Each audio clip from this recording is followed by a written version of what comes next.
Creepypasta Stories. Ti ti ti ti ti.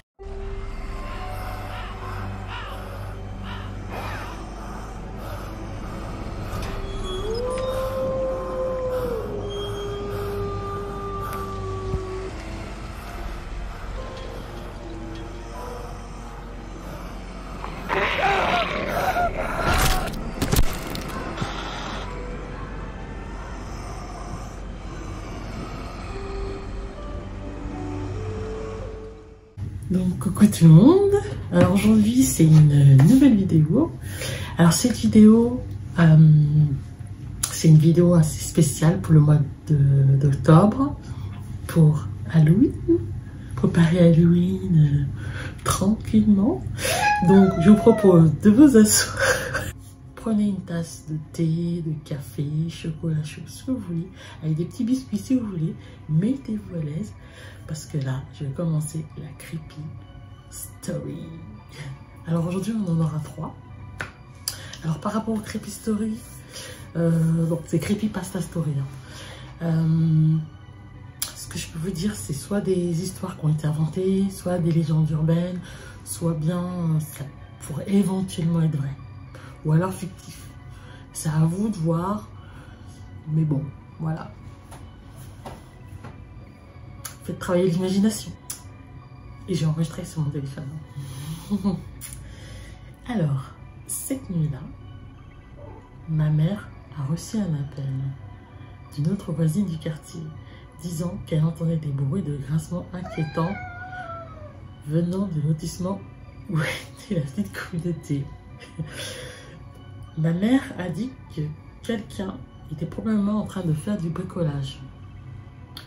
Quand elle m'a demandé si j'avais vu quelque chose en rentrant à la maison, je n'ai pas répondu car j'étais encore énervée et parce qu'elle m'avait punie. Le lendemain, tous les enfants de ce petit quartier ont été notés comme absents à l'école. Et le jour suivant aussi, la police est allée enquêter cette nuit-là. La première chose qu'ils ont trouvée était une oreille sur la pelouse de la maison du chauve. Une oreille humaine. Le bras d'un enfant a été retrouvé dans une poubelle, jeté avec quelques cartons de pizza vides et le torse ouvert en deux d'un homme qui a été découvert dans les bois derrière la propriété. Ah, c'est chaud. Des marques de morsures humaines pénétrant sa chair. Le reste de la communauté était à l'intérieur de la maison. Toutes les entrées, portes, fenêtres étaient bloquées. Désolé si vous avez entendu miauler, c'est normal, il y a un chat. Donc toutes les entrées, portes et fenêtres étaient bloquées par des planches. Quand ils ont foncé la porte, ils ont trouvé les cadavres de tous les habitants du lotissement. Les enfants, les parents, les personnes âgées, tout le monde s'était mutilé au point d'être méconnaissable. Et il manquait des organes à la plupart. Foie, reins, etc. Les médecins légistes ont démontré que les victimes étaient encore vivantes lorsque les organes ont été prélevés. Le corps d'un enfant a également été retrouvé dans la cour de la maison, brûlé à tel point que sa peau avait fondu. Les médecins légistes ont affirmé que l'enfant était encore vivant lorsque sa peau a commencé à fondre. Les enfants, les parents, les personnes âgées, tout le monde sauf le chauve. Une recherche des antécédents sur lui a prouvé qu'il était membre d'une secte locale pratiquant l'occultisme et connu pour pratiquer dans les Barents. Il s'est enfui et n'a pas été retrouvé. Inutile de dire que ce qui s'est passé a littéralement déchiré notre communauté de multiples façons. Au lieu de rêver du boogeyman, mes amis et moi faisions des cauchemars sur quelque chose de bien réel, sur l'homme chauve. Les films d'horreur ne me faisaient pas peur parce que je savais qu'ils étaient faux. Ce qui s'était passé était réel et cela me terrifie encore aujourd'hui. Le massacre a eu lieu en 1984, soit 1984, 36 ans. J'ai 41 ans aujourd'hui. Je suis retournée sur le site le mois dernier. Les maisons sont encore debout. Elles sont toutes abandonnées.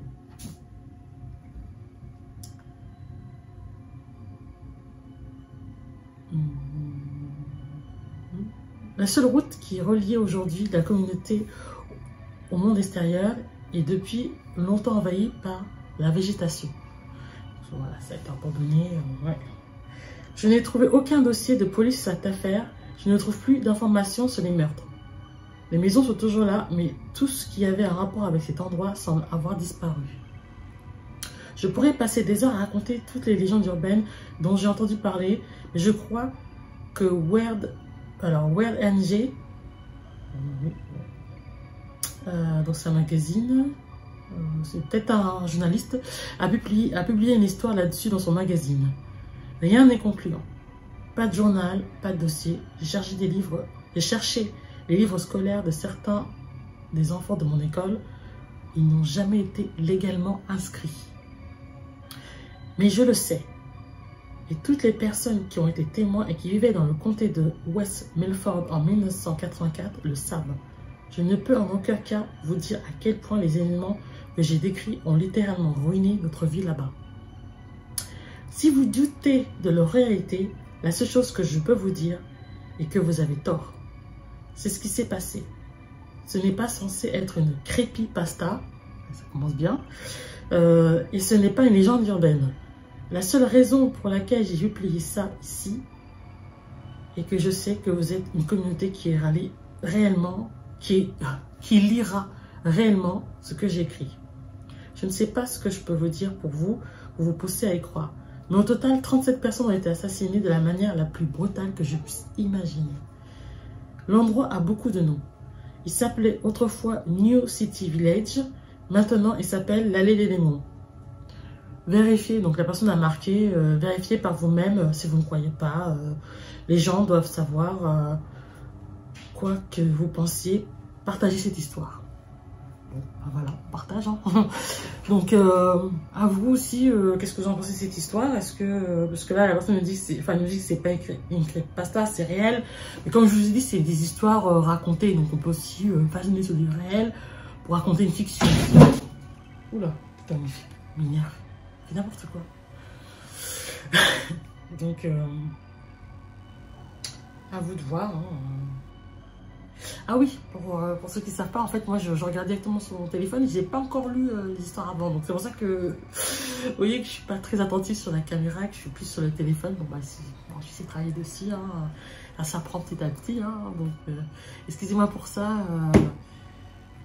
d'avance. Donc, on passe par la deuxième histoire. Ok? Alors, celle-ci, ça vient de... sur un topic qui expliquait vos expériences les plus flippantes. Donc, bon sang, quel pays de tarés. J'imagine pas j'imagine pas ce que ça donne dans les pays du tiers-monde. Ha ha ha.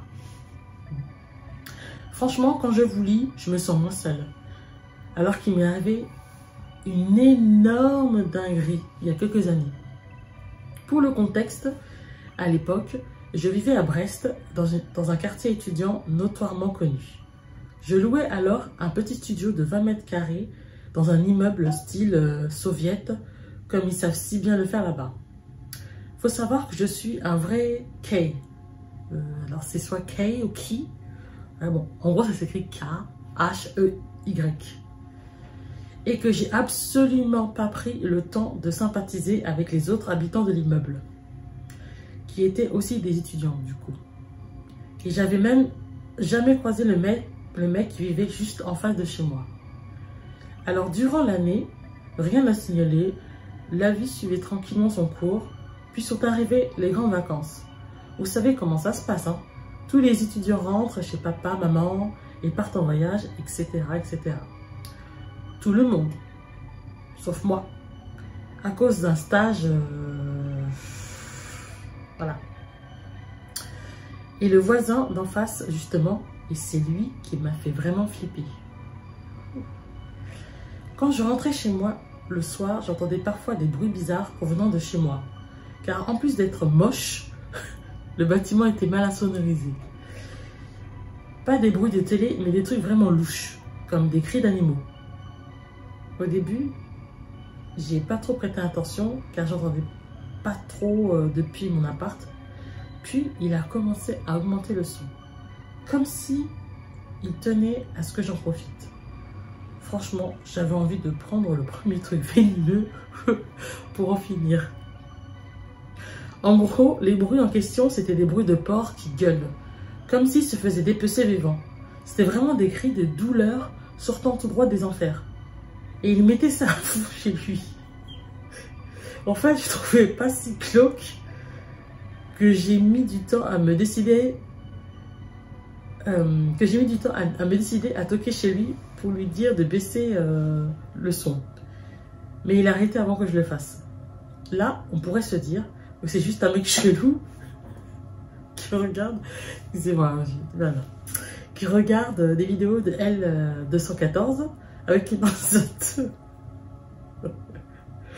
Pas de quoi s'inquiéter, sauf que c'est devenu hyper récurrent. Il a fait tout ça tous les soirs de la semaine. Je me suis dit que c'était une malédiction, que le mec allait jamais s'arrêter. Et le pire, c'est que j'osais pas aller le voir. Je me disais que c'était forcément un malade mental qui allait me planter dès que possible. Mais bon, un soir je me suis dit que c'est plus possible.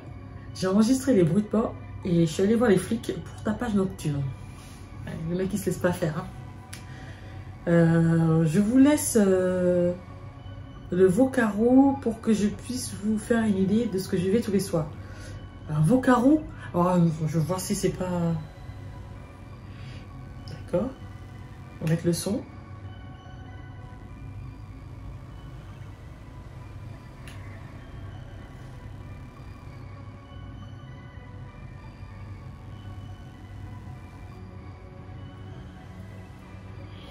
Je sais pas si vous entendez là.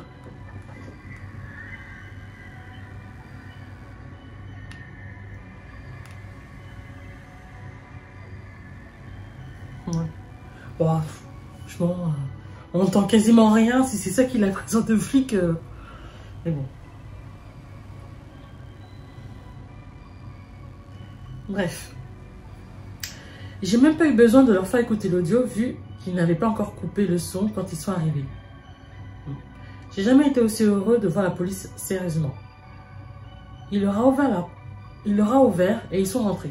Moi, je suis restée derrière ma porte comme le gros lâche que je suis.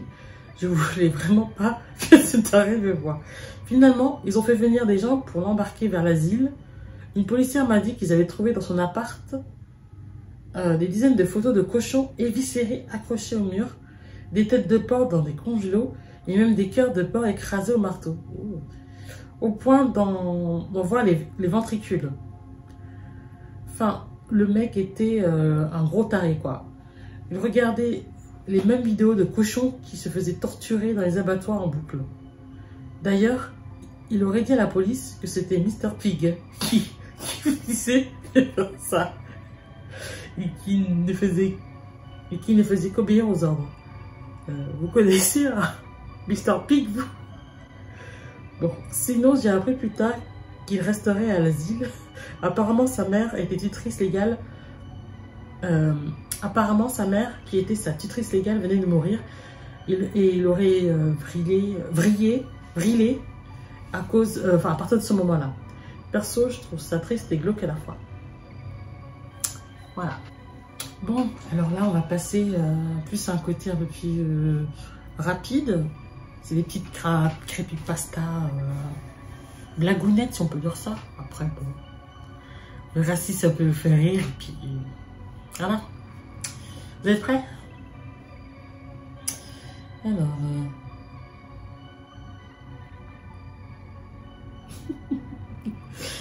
Alors, vous êtes prêts? Ah oui. La poupée semblait cassée, j'ai donc essayé de retirer les piles. Quand j'ai vu l'emplacement, elle était vide et elle a ri encore plus fort. Les SMS disaient que je suis chez toi en ce moment même. Elle a donc ouvert la porte et a couru dehors, droit dans mes bras. Ma mère m'a menti. Elle m'a dit que les inconnus étaient dangereux. Ce sont eux qui m'ont sauvé d'elle. Les mots sur la tombe étaient trop usés pour être lus. J'ai dû rester là-dessus un long moment. Il avait raison, il y a bien une vie après la mort. La partie sur laquelle ils se sont trompés est que vous n'allez nulle part, votre conscience reste juste prisonnière dans votre corps. Ma femme s'est tournée vers moi et a soupiré, c'est à ton tour de nourrir le bébé. Je me suis levée en grognant, je suis allée dans la grange et j'ai jeté un autre agneau beulant dans la fosse sombre en dessous. Chaud!